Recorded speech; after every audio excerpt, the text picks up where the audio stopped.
तो चलिएगा, इस चैप्टर का पहला टॉपिक जो हमारे पास आती है वो है ब्लड वेसल के बारे में।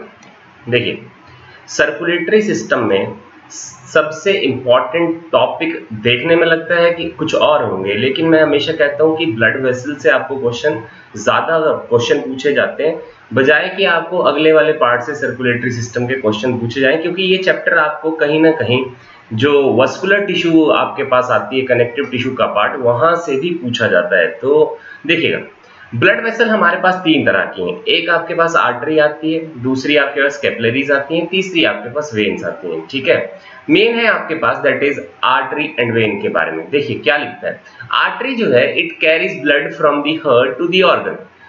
आर्टरी करती क्या है, हार्ट से ऑर्गन की ओर को ब्लड लेकर जाती है, और जितनी भी आर्टरीज होती हैं वो सारी की सारी आपके पास प्योर ब्लड को कैरी करती हैं। प्योर ब्लड का यहां से लेना देना है, दैट इज ऑक्सीजनेटेड ब्लड को कैरी करने का काम आर्टरी करती है। एक्सेप्शन है अब हमारी बॉडी के अंदर, दैट इज पल्मोनरी आर्टरी, जो आपके पास डीऑक्सीजनेटेड ब्लड को कैरी करती है। तो डीऑक्सीजनेटेड ब्लड को ऑर्गन से हार्ट की ओर को लेकर आने वाली जो आपके पास पर्टिकुलर आर्टरी है वो है आपके पास पल्मोनरी आर्टरी। अगर उसको कंपेयर करिए वेन से, तो वेन आपके पास में ऑर्गन से हार्ट की ओर को ब्लड लेकर आती है, और आपके पास में हमेशा impure blood that is deoxygenated blood को ही लेकर आती है। एक्सेप्शन है हमारे पास में, that is pulmonary vein. Pulmonary vein जो है वो आपके पास ऑक्सीजनेटेड ब्लड को पर्टिकुलरली हार्ट से कहीं ना कहीं ऑर्गन तक लेकर जाती है। तो ये आपने फिर से ध्यान देते हुए चलना है। फिर से देख लें जी, जितनी भी वेन्स होती हैं वो ऑर्गन से हार्ट की ओर को एग्जैक्टली में क्या लेकर जाएंगी, that is particular deoxygenated blood. Pulmonary vein जो है वो ऑक्सीजनेटेड ब्लड को कैरी करती है, दैट इज प्योर ब्लड को कैरी करती है। ये एक्सेप्शन है वेन्स के अंदर जो हमारे पास पाई जाती है। ठीक है, उसके बाद देखिएगा थर्ड पॉइंट में, ब्लड फ्लो जो आपके पास आर्टरीज में होती है वो हायर प्रेशर पर होती है, और वेलोसिटी जो होती है उस ब्लड की वो भी बहुत ज्यादा होती है। तो हायर प्रेशर पर मूव करता है, और स्पीड भी या वेलोसिटी भी उस पर्टिकुलर ब्लड की जो आर्टरी में मूव कर रही है वो ज्यादा है। वेन में कंपैरेटिवली वाइस वर्सा होता है, दैट इज लोअर प्रेशर का है और लोअर स्पीड का है। आर्टरीज जो होती हैं वो डीपली सिचुएटेड होती हैं बॉडी में, बॉडी के भीतर है, बहुत ज्यादा भीतर है, तो सुपरफिशियल सरफेसिस पर आपको दिखाई नहीं पड़ती हैं। मीन बाय आर्टरीज को नेकेड आई से देखना पॉसिबल नहीं हो पाएगा। वेन जो है वो सुपरफिशियली सिचुएटेड होती हैं, जस्ट बिलो द स्किन होती हैं, इसीलिए इनको बहुत कॉमनली आप देख सकते हैं। अब खासियत क्या है, जो आपके पास आर्टरीज होती है इसकी जो ल्यूमन है, तो देखिएगा ये जो इंटीरियर पार्ट आपको यहां पर दिखाई पड़ रहा है इसको ल्यूमन कहते हैं। इसका ल्यूमन और इसके ल्यूमन में जरा डिफरेंस देखिएगा। तो आपके पास आर्टरीज का जो ल्यूमन है वो आपके पास कॉन्स्ट्रिक्टेड है, डायमीटर देखिए छोटा है, और वेन्स का डायमीटर बड़ा है। क्लियर हो गया जी। अब बात क्या आई, देखो जितना कम डाया की आपके पास कोई पर्टिकुलरली अगर मान लीजिए कोई पाइप हो घर के अंदर, तो प्रेशर उसमें ज्यादा होता है, लेकिन जितने डाया की पाइप ज्यादा होगी तो उसमें आपके पास जो प्रेशर होगी वो कम होती है। अब सिंपल सी फंडामेंटल है, क्योंकि आपके पास आर्टरीज का डायामीटर या ल्यूमेन जो है वो उसका डायामीटर ही आपके पास कम है, इसीलिए एग्जैक्टली में प्रेशर या velocity of the particular blood जो है वो आर्टरीज में ज्यादा पाई जाती है। लेकिन वहीं देखें वेन में, क्योंकि डायामीटर ज्यादा होगा तो प्रेशर आपके पास एग्जैक्टली में कम होगा। अब इसी वजह से नेचर ने क्या किया कि वेन्स में प्रेशर जो है वो ज्यादा मेंटेन रहे, इसीलिए वेन्स के वॉल में आपको कहीं ना कहीं वॉल्व्स दिखाई पड़ते हैं। अब देखिए मैं इसको कैसे समझाता हूं वो देखिए, कोशिश करिएगा। आपने बांध तो देखे होंगे, तो बांध कहां बनते हैं, जहां पानी का फ्लो ज्यादा होता है या पानी का फ्लो कम होता है। जहां पानी का फ्लो ज्यादा होगा ना वहां पे तो बांध तैयार करना ही इम्पॉसिबल है ना। जहां पर पानी का बहाव कम होगा, velocity of the particular flow of water या प्रेशर जो है वो आपके पास कम होगी, उसी जगह पर बांध बनाते हैं, और वहीं पर पर्टिकुलर उस पानी को इकट्ठा कर आपने देखा होगा कि वॉल्व्स होते हैं, उन वॉल्व्स को खोला जाता है, तभी बेसिकली आपके पास क्या होती है, प्रेशर जो है वो बहुत ज्यादा से कहीं ना कहीं पानी बाहर आता है, जिसकी वजह से टर्बाइन्स मूव करते हैं। सेम फंडामेंटल कुछ यहां पर भी है कि आर्टरीज में प्रेशर और velocity of flow of blood इतनी ज्यादा है कि उसमें कोई रिक्वायरमेंट ही नहीं थी एज सच में पर्टिकुलर वॉल्व की। लेकिन वेन में आपके पास क्योंकि velocity of flow of blood और प्रेशर जो है वो कम है, इसलिए नेचर ने प्रेशर को बढ़ाने के लिए कहीं ना कहीं वॉल्व्स जो वेन की होती हैं उनमें आपको पर्टिकुलरली वॉल्व लगा कर दिए हुए हैं, ताकि प्रेशर और जो आपके पास velocity of flow of blood है वो ज्यादा करवाई जैसे, ये भी ध्यान देते हुए चले। उसके बाद देखिएगा जो आर्टरीज होती हैं उसमें आपके पास ब्राइट रेड कलर होती है आपके पास ब्लड की, या पिंकिश कलर होती है, लेकिन वहीं पर जब वेन में देखिएगा तो डीप रेड या आपके पास ब्लूइश कलर का आपको ब्लड दिखाई पड़ता है। उसका कारण वही है कि आपके पास वेन में मेनली कौन सा ब्लड होती है, डीऑक्सीजनेटेड ब्लड होती है, और आपके पास आर्टरी में ऑक्सीजनेटेड ब्लड होती है, इसीलिए ब्राइट रेड या पिंकिश कलर की होती है। तो ये भी आपके पास ध्यान देते हुए आपने चलना है। अब देखिए क्या लिखता है, आर्टरी जो होती हैं वो आपके पास कोलैप्स नहीं करती हैं जब वो खाली हो जाती हैं। अब ध्यान दीजिएगा इंपॉर्टेंट फंडामेंटल यहां पर क्या निकल कर आता है, आर्टरी जो है वो फटती नहीं है, कभी भी वो बर्स्ट नहीं करती है। बर्स्ट क्यों नहीं करती हैं, उसका कारण है कि आपके पास आर्टरी की जो ट्यूनिका मीडिया लेयर होती है, बीच वाली जो लेयर होती है वो ज्यादा थिकर होती है as comparison to the vein. Vein में आप देखिएगा ऑलमोस्ट आपको एक्सटर्ना मीडिया और पर्टिकुलरली इंटीमा, एक्सटर्ना क्या है आपके पास ब्लड वेसल की आउटर लेयर, ट्यूनिका आपके पास मीडिया क्या है मिडल लेयर, और ट्यूनिका इंटीमा क्या है that is internal layer of the blood vessel. तो आप देखेंगे वेन में आपको कहीं ना कहीं इक्वल पर्टिकुलरली विड्थ की आपको ये मेम्ब्रेन्स दिखाई पड़ रही हैं, लेकिन क्या लिखता है जब कंपेयर करिए वेन और आर्टरी को, तो आर्टरी में आपके पास ट्यूनिका मीडिया की थिकनेस जो है वो ज्यादा होती है, इसीलिए आर्टरीज कभी कोलैप्स नहीं करती हैं क्योंकि इलास्टिक पोटेंशियल जो होता है आर्टरी का वो ज्यादा होता है। लेकिन वेन में आपके पास ट्यूनिका मीडिया की जो आपके पास वॉल्स होती हैं वो आपके पास बहुत थिनर होती हैं as comparison to the particular artery, इसलिए वेन कोलैप्स कर सकती है, ये आपको ध्यान देते हुए चलना है। तो और देखो बहुत सिंपल चीज है, जो चीज दिखाई पड़ेगी ना इंजरी तो उसी को होगी। तो वेन्स तो कॉमनली सुपरफिशियल रीजन पर आपको स्किन के दिखाई पड़ जा रही हैं, तो क्या आर्टरी दिखती है, आर्टरी दिखती नहीं है, इसलिए उसको इंजरी कॉज करने के जो चांसेस होंगे ना वो सबसे ज्यादा लीस्ट होंगे। अब तीसरी बात देखिएगा, तीसरी जो ब्लड वेसल के बारे में बात करते हैं वो है आपके पास कैपिलरी। अब ध्यान देकर चलिए, कैपिलरी जो है वो सबसे कम डाया की ब्लड वेसल है, इसका मतलब ये हुआ सबसे ज्यादा जो प्रेशर होता है वो आपके पास कैपिलरीज में पाया जाता है। लेकिन प्रॉब्लम ये भी है कि मान लीजिए ये मैं यहाँ डायग्रामेटिक रिप्रेजेंटेशन बताता हूं, मान लीजिए एक पर्टिकुलर डाया की ब्लड वेसल ये है और उससे जुड़ी हुई ब्लड वेसल ये है कम डाया की और ज्यादा। इससे प्रॉब्लम क्या हो रही है जरा देखने की कोशिश करिए। मान लीजिए जितना प्रेशर से ब्लड यहां जा रहा होगा, क्या उतने ही प्रेशर से पर्टिकुलर इस आपके पास कैपिलरी में जा सकेगा? नहीं जा सकेगा। क्यों? क्योंकि यहां पर एक रेजिस्टेंस है, क्योंकि सडनली डायमीटर बहुत ज्यादा हो गया तो ब्लड जो है वो पीछे की ओर को मूव करना शुरू कर देगा।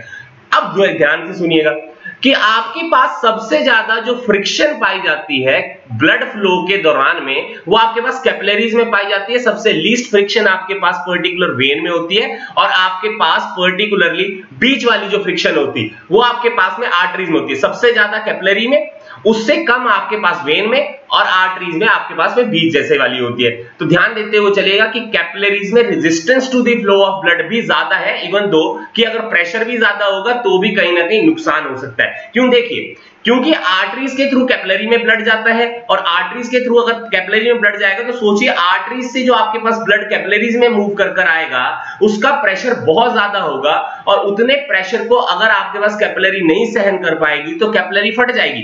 क्यों फट जाएगी? उसका कारण है, कारण ये है कि कैपिलरीज में आपके पास ना तो ट्यूनिका एक्सटर्ना की लेयर होती है ना तो ट्यूनिका मीडिया की लेयर होती है, सिर्फ एक ही लेयर है वो है ट्यूनिका इंटीमा की। तो कैपिलरीज किस लेयर से बनी होती है? ट्यूनिका इंटीमा से, सिर्फ इंटरनल लेयर से ही आपके पास ये वाली कैपिलरी जो आपके पास ब्लड वेसल है वो बनी हुई है। तो ये सारी की सारी चीजें आपने कहीं ना कहीं आर्टरी, वेन और कैपिलरी से डिफरेंस आपने समझते हुए ध्यान में रखनी है। मैं फिर से एक बार डिक्टेट कर दूं, उसके वाइस वर्सा आपने वेन में नोट डाउन करते चलने। आर्टरीज में आपके पास में ऑक्सीजनेटेड ब्लड कैरी करने की कैपेबिलिटी होती है हार्ट से ऑर्गन की ओर को, ऑर्गन से आपके पास कहीं ना कहीं पर्टिकुलरली जो हार्ट में एग्जैक्टली में ब्लड जो है वो डीऑक्सीजनेटेड अगर कभी आएगा तो वो आपके पास पल्मोनरी आर्टरी लेकर आती है, या पल्मोनरी आर्टरी आपके पास ये कह लें कि डीऑक्सीजनेटेड ब्लड को कैरी करते हुए दिखती है। हायर प्रेशर के ऊपर, हायर स्पीड के ऊपर आपको आर्टरीज में ब्लड फ्लो दिखाई पड़ता है, डीपली सिचुएटेड होती हैं, थिकर और आपके पास टफर होती हैं, ल्यूमन इनका आपके पास छोटा होता है और इनकी वॉल में कोई ना कोई पर्टिकुलर जो वॉल्व्स होते हैं वो एब्सेंट होते हैं। पिंक और ब्राइट कलर, रेड कलर का आपके पास में कहीं ना कहीं जो ब्लड होगी, क्योंकि ऑक्सीजनेटेड ब्लड है, और कभी ये आर्टरी जो है कोलैप्स नहीं करती है क्योंकि ट्यूनिका मीडिया की थिकनेस इनके अंदर बहुत ज्यादा होती है। इसके वाइस वर्सा आप वेन के अंदर कर लीजिएगा, तो मैंने ये पहले भी आपको डिक्टेट कर दे दिया, तो आप ध्यान देते हुए चलिएगा। अब ध्यान दीजिए, यहां पर दो वर्ड आए थे, एक था पल्मोनरी आर्टरी और एक था पल्मोनरी वेन। तो ध्यान दीजिए कि दोनों के फंक्शन क्या है। फंक्शन है, पल्मोनरी आर्टरी का काम होता है, ये है डीऑक्सीजनेटेड ब्लड को कैरी करती है आपके पास में हार्ट से इनटू द लंग, ताकि लंग में जाकर उस ब्लड की ऑक्सीजनेशन हो सके, और जो ऑक्सीजनेटेड वाला ब्लड होगा जो लंग के अंदर अब प्रेजेंट होगा, उस ऑक्सीजनेटेड ब्लड को पल्मोनरी वेन्स होती हैं वो आपके पास हार्ट में लेकर आती हैं। इसको अभी हम डिक्टेट करते हुए अगले वाले जो पर्टिकुलर टॉपिक होगा उसमें हम देखने की कोशिश करेंगे। देखिएगा, अगला आपके पास है that is structure of heart और सर्कुलेशन, जो आपके पास ब्लड की हो रही है बॉडी में और हार्ट के अंदर, वो कैसे होती है। देखिए, हम सबने पढ़ा हुआ है कि ह्यूमन का जो हार्ट होती है वो 4 चैम्बर हार्ट है। तो मान लीजिए मैं इस बॉक्स को यहां पर बनाने की कोशिश करता हूं, तो ये एक बॉक्स मान लीजिए, इस बॉक्स के ये मान लीजिए आपके पास 4 चैम्बर हो गए, ठीक है जी। तो देखिए, ऊपर की साइड को जो आपको ये 2 चैम्बर्स दिखाई पड़ते हैं इनको बोलते हैं ऑरिकल, और नीचे की ओर को जो चैम्बर्स दिखाई पड़ रहे हैं इनको बोलेंगे वेंट्रिकल, जैसे यहां पर है। तो ये 2 ऊपर वाले जो चैम्बर्स आपको दिखाई पड़ रहे हैं ये हो गए ऑरिकल या एट्रियम, और ये जो नीचे वाले 2 चैम्बर्स दिखाई पड़ रहे हैं ये हो गए वेंट्रिकल। अब ध्यान देने की कोशिश करिएगा कि मैं क्या चीज कहने की कोशिश कर रहा हूं। देखिए, पहले आपके पास 2 चैम्बर ही हार्ट था, तो 2 चैम्बर हार्ट में आपके पास एक ऑरिकल और एक वेंट्रिकल था, तो ऊपर वाले को ऑरिकल बोला, नीचे वाले को वेंट्रिकल बोला। तो बीच में आपके पास एक पार्टीशन थी, इसको बोला एट्रियो वेंट्रिकुलर सेप्टम। ऑरिकल और वेंट्रिकल के बीच में आपके पास एक पार्टीशन है जिसको बोल दिया एट्रियो वेंट्रिकुलर सेप्टम। फिर उसके बाद में 3 चैम्बर हार्ट आ गया, तो ऑरिकल हो गए आपके पास राइट और लेफ्ट, और वेंट्रिकल बच गया एक अभी भी।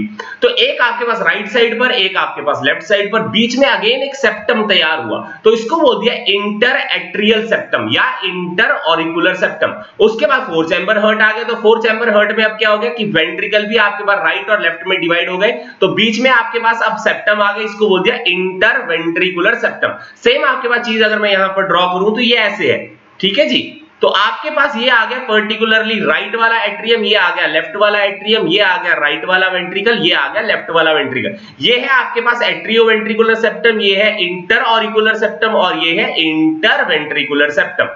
क्लियर हो गई जी यहां तक चीज। अब ध्यान देते हुए चलिएगा, हमने ये तो समझ आ गया ना कि 4 आपके पास पर्टिकुलरली चैम्बर है हार्ट के अंदर। जब हम ह्यूमन की बारे में बात करेंगे, अब ध्यान दीजिएगा क्या चीज होती है। ये देखिएगा आप, ये वाला राइट वाला जो ऑरिकल है या एट्रियम है, यहां पर 2 वेन से ब्लड आपको मूव करता हुआ दिखाई पड़ रहा है, यहां से यहां की ओर को आया और यहां से यहां की ओर को आया, ठीक है। तो ये है आपके पास सुपीरियर वेना केवा और दूसरी आपके पास inferior vena cava. Largest vein of your body is the inferior vena cava. तो इंफीरियर वेना केवा जो आपके पास लोअर बॉडी में जो डीऑक्सीजनेटेड ब्लड होगा उसको आपके पास राइट एट्रियम में लेकर आएगी। क्लियर हो गया जी। और आपके पास हार्ट के ऊपर वाले जितने भी ऑर्गन है उनमें जो डीऑक्सीजनेटेड ब्लड है उसको आपके पास superior vena cava right atrium में लेकर आएगी। अब क्लियर हो गई जी इतनी सी। तो आपके पास डीऑक्सीजनेटेड ब्लड कहां पर इकट्ठा हुआ? राइट वाले एट्रियम के अंदर या राइट वाले ऑरिकल के अंदर। अब होता क्या है कि नेचर ने इस आपके पास एट्रियो वेंट्रिकुलर सेप्टम जो टुवर्ड्स आपके पास कौन सी साइड की ओर को है? राइट साइड की ओर को है, वहां पर एक पर्टिकुलर वॉल्व दिया हुआ है, ठीक है जी। अब वॉल्व दिया है, इस वॉल्व का नाम है आपके पास ट्राइकस्पिड वॉल्व। नाम क्या लिखा हुआ है? Tricuspid valve. अब देखिए मान लीजिए ये वॉल्व है तो इसकी कितनी कस्प के बारे में बात कर रहे हैं? 3 कस्प होंगी। अब देखिए सिंपल सी चीज है, ऊपर से पर्टिकुलर जब ब्लड का प्रेशर ज्यादा हो जाएगा या फ्लो रेट ज्यादा होगी उसी दौरान में आपके पास ये ट्राइकस्पिड वॉल्व ओपन होगा और आपके पास जो डीऑक्सीजनेटेड ब्लड राइट एट्रियम में होगा वो आपके पास राइट वाले वेंट्रिकल के अंदर मूव कर आएगा। फिर से ध्यान दीजिएगा, सुपीरियर वेना केवा, इंफीरियर वेना केवा आपके पास ब्लड लेकर आ रही है into the right atrium. Right atrium में जब प्रेशर इंक्रीज हो जाएगा ब्लड का, तो राइट एट्रियोवेंट्रिकुलर वाल्व जो आपके पास ट्राइकस्पिड वाल्व है वो ओपन हो जाएगी, ब्लड कहां पर चला जाएगा, राइट वाले वेंट्रिकल के अंदर। अब एक समय आएगा जब राइट वेंट्रिकल के अंदर प्रेशर जो है वो इंक्रीज करना शुरू कर देगी और वापस से ब्लड कहीं ना कहीं कोशिश करेगा कि वो वापस से राइट वाले एट्रियम के अंदर मूव कर जाए, लेकिन नेचर ऐसा नहीं करने देगी और उस दौरान में आपके पास इस ट्राइकस्पिड वाल्व की क्लोजर हो जाएगा।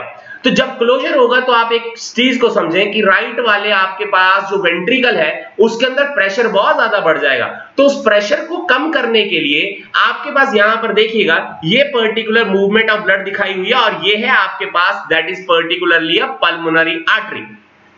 तो हमने बोला था ना कि पल्मोनरी आर्टरी का काम क्या होता है, डीऑक्सीजनेटेड ब्लड को हार्ट से लंग में लेकर जाना। जैसे ही राइट वाले वेंट्रिकल के अंदर प्रेशर इंक्रीज होना शुरू हुआ, वैसे ही आपके पास पल्मोनरी आर्टरी का जो वाल्व है वो ओपन कर गया है, जिसको पल्मोनरी वाल्व कहते हैं। और ये पल्मोनरी वाल्व ओपन होने पर ब्लड चला गया पल्मोनरी आर्टरी के अंदर। पल्मोनरी आर्टरी से होता हुआ आपके पास गया कैपिलरीज ऑफ लंग के अंदर, जहां पर आपके पास उस ब्लड की ऑक्सीजनेशन होगी। देखिए यहां पर भी ये डायरेक्शंस दिखाई हुई है कि ये लंग तक आपके पास कहीं ना कहीं ब्लड मूव कर गया। अब सोचिए कि लंग में आपके पास डीऑक्सीजनेटेड ब्लड की ऑक्सीजनेशन हो गई है। अब ऑक्सीजनेटेड ब्लड को हार्ट के अंदर ले जाने का काम, देखिए यहां पर आपको पास ये 4 डॉट्स लगे हुए हैं। ये 4 डॉट क्यों लगे हुए हैं, ये है 4 पल्मोनरी वेन की ओपनिंग इनटू द लेफ्ट वाले वेंट्रिकल ऑरिकल। क्लियर हो गया जी। तो जितना आपके पास में डीऑक्सीजनेटेड ब्लड लंग के अंदर ऑक्सीजनेट हुआ, उस ऑक्सीजनेटेड ब्लड को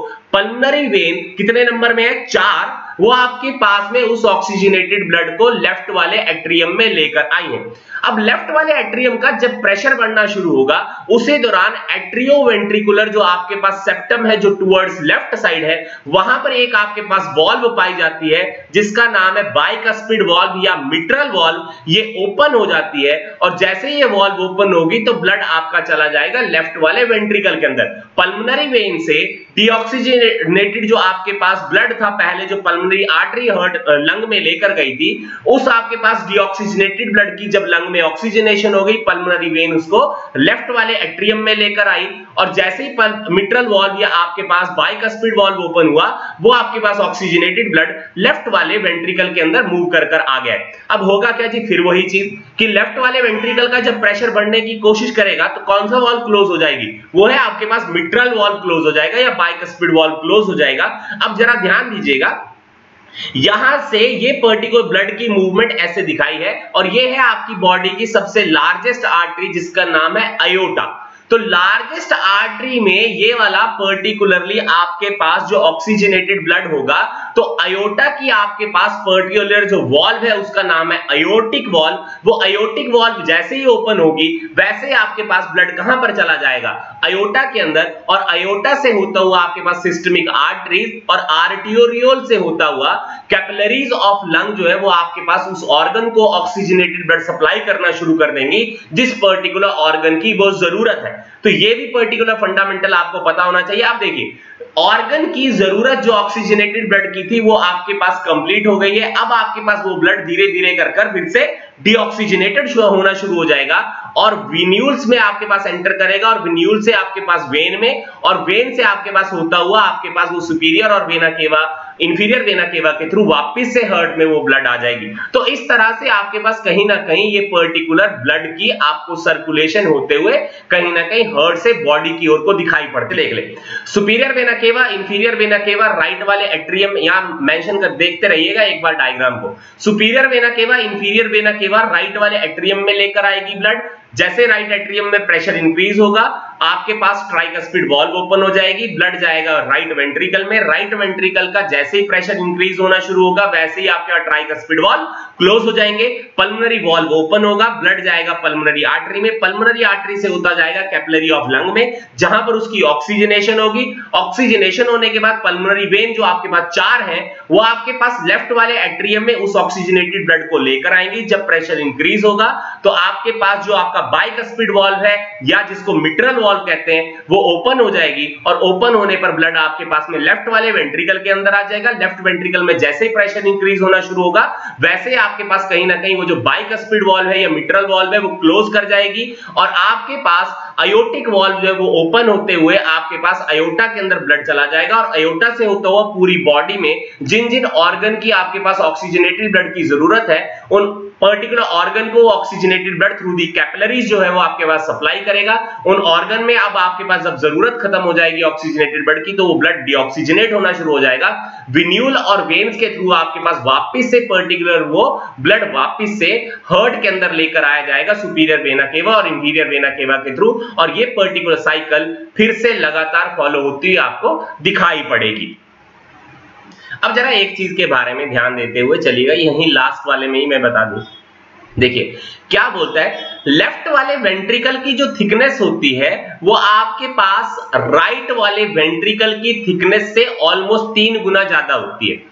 अब 3 गुना ज्यादा क्यों है? इसलिए ज्यादा है कि जब यहां पर प्रेशर ज्यादा क्रिएट होगा तो लेफ्ट वाला वेंट्रिकल फटना नहीं चाहिए, क्योंकि लेफ्ट वाले वेंट्रिकल से जो ब्लड मूव कर कर जानी है वो अयोटा में जानी है और अयोटा से होते हुए पूरी बॉडी में जानी है। इसीलिए पीछे से प्रेशर ज्यादा लगना चाहिए जो अयोटा के अंदर ज्यादा प्रेशर से ब्लड मूव करा कर लेकर जाए, क्योंकि अयोटा से पूरी बॉडी को ब्लड की सप्लाई होनी है, और कौन से वाली? That is oxygenated. इसलिए ध्यान दीजिएगा, अगर कभी पूछा जाए कि कौन सी ब्लड वेसल में सबसे ज्यादा प्रेशर से ब्लड मूव करती है तो वो अयोटा ही है।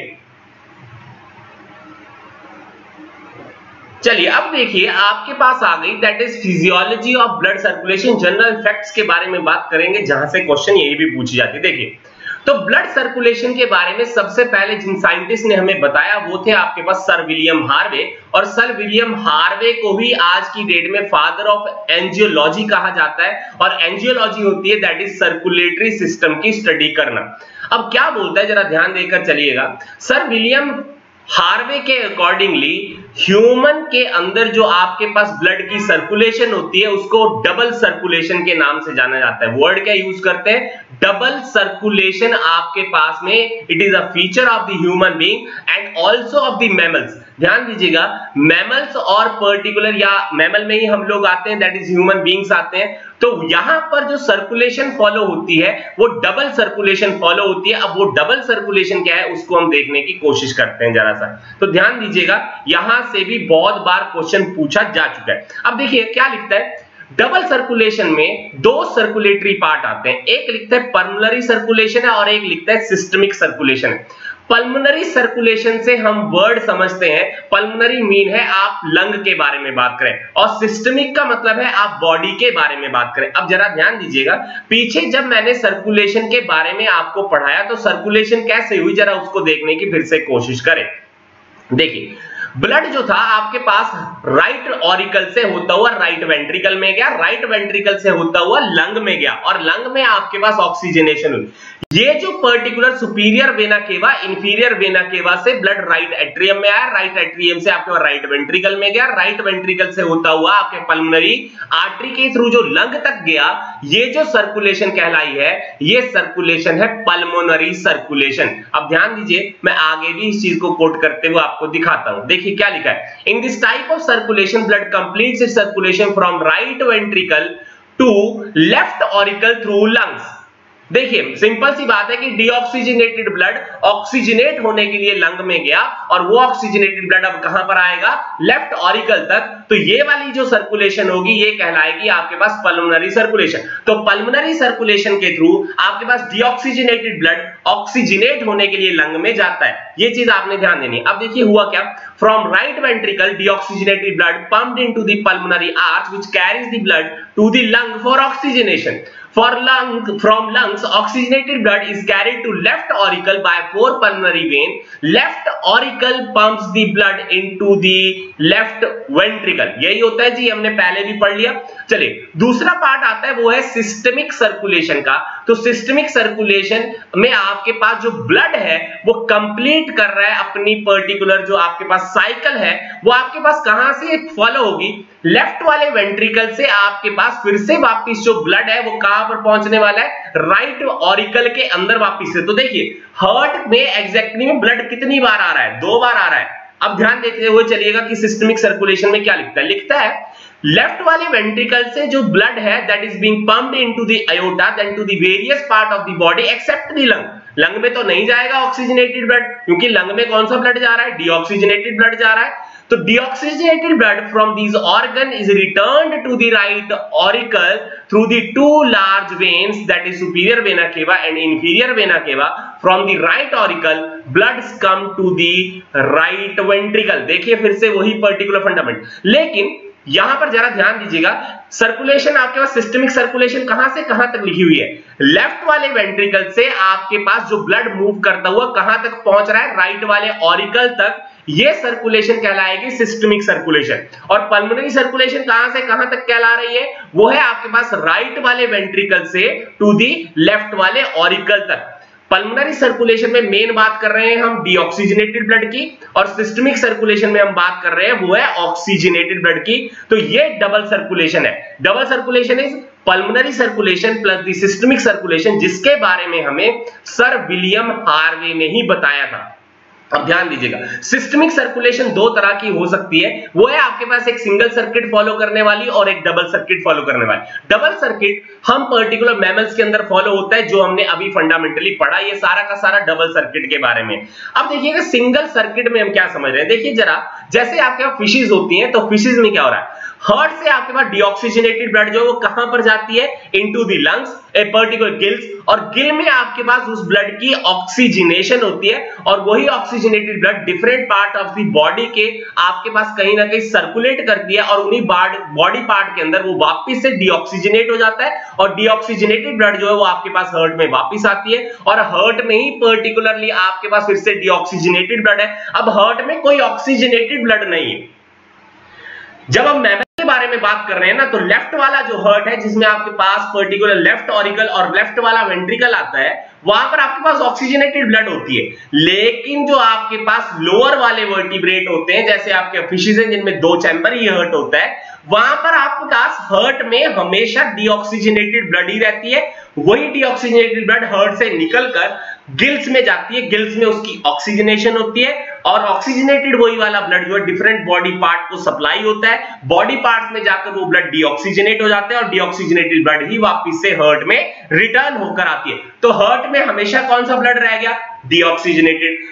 हार्ट से जो बाहर ब्लड गया वो भी कौन सा, डीऑक्सीजनेटेड। इसीलिए इसको क्या कहते हैं, दैट इज सिंगल सर्किट है। लेकिन डबल सर्किट क्यों कहा, क्योंकि आपके पास हार्ट में एक बार आपके पास में डीऑक्सीजनेटेड ब्लड दिखाई पड़ रहा है, और एक बार आपके पास सर्कुलेशन में ऑक्सीजनेटेड ब्लड। तो राइट वाला सर्किट अलग है, लेफ्ट वाला सर्किट अलग है, तो 2 सर्किट एक हार्ट के अंदर पाए जा रहे हैं, इसलिए हम इसको कहते हैं डबल सर्किट। आपके पास सिस्टमिक सर्कुलेशन है, और आपके पास जो लोअर वाले वर्टिब्रेट होते हैं जैसे फिशेज, इनके अंदर सिंगल सर्किट आपके पास सिस्टमिक सर्कुलेशन होती हुई आपको दिखाई पड़ती है। लेकिन जब बात करें डबल सर्कुलेशन की, तो ध्यान दीजिएगा, double circulation is nothing but a pulmonary circulation plus the systemic circulation that is being defined by the sir William Harvey. इसीलिए सर विलियम हार्वे को फादर ऑफ सर्कुलेशन या फादर ऑफ एंजियोलॉजी के नाम से हम जानते हैं।